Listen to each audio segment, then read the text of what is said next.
many, many people who grew alienated from politics as usual who have found hope again in Barack Obama, and they cast this as a good thing.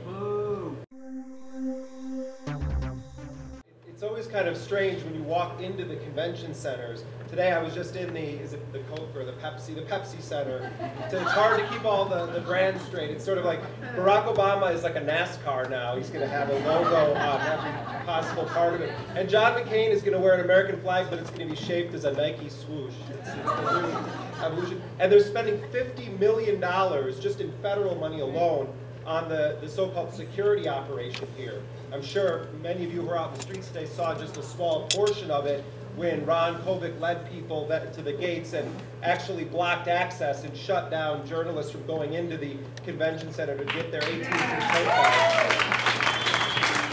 card. So the reason I bring all of this up is because what we're seeing here in Denver, and as we are going to see in St. Paul, is a microcosm of how this war operates and how this society operates. The corporations are in total control.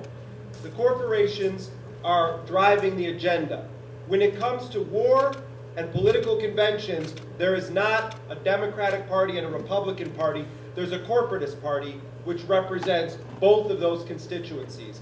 And as much as the rhetoric of the Obama campaign is about hope and change, he put the nail in the coffin of any honesty to that statement when he selected Joe Biden as his running mate. Joe Biden is not just one of those Democrats who now turns around and says, oh, I made a mistake in my vote to authorize the war. Some won't even go that far to admit that their vote was a mistake. But for Biden to simply end his involvement with saying, well, it was a mistake and now I'm going to join Barack and we're going to be critical of the war, is to whitewash his entire history in cheerleading this war. You see, Joseph Biden was the chair of the Senate Foreign Relations Committee in 2002. The Democrats were in control of the Senate at the time that the invasion and occupation of Iraq was supposed to be, or supposedly being debated. Now, Joe Biden refused to call any witnesses to testify at those crucial hearings that he chaired that would say anything outside of the parameters that were defined as such. Bomb the hell out of Iraq or bomb them and invade them. Those were the parameters set by Joseph Biden in the Senate. A lot of people are deeply angered. A lot of people are getting disaffected with Barack Obama. A lot of people, because why? Because he came out, like Jeremy just said, this is not an anti-war candidate. He wants to send 10,000 more troops to Afghanistan. He has threatened nuclear weapons against Iran repeatedly. He's threatened to go in unilaterally against Pakistan. That's not an anti-war candidate.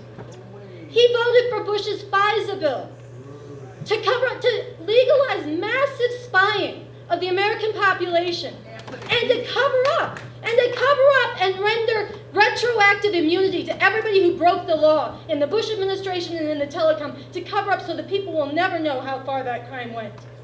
This is a man who's come out and said he wants to expand Bush's faith-based program.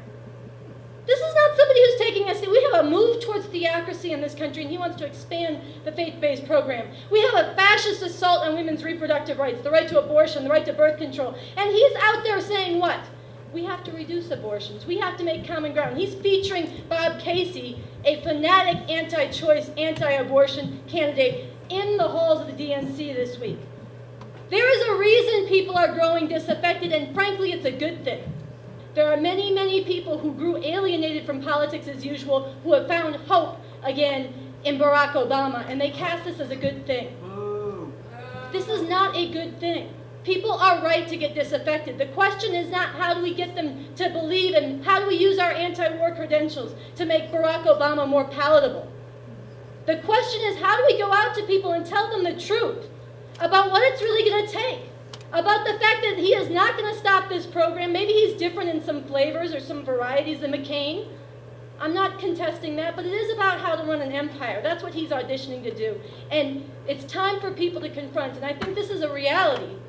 We do not bridge this gap by going with the grain and appealing to the hope that he's capturing in people. We deal with this by going in the face of that, against the grain, and telling people the truth that they need to hear. Obama does not represent the change you need. He represents the change this system will allow you to believe in.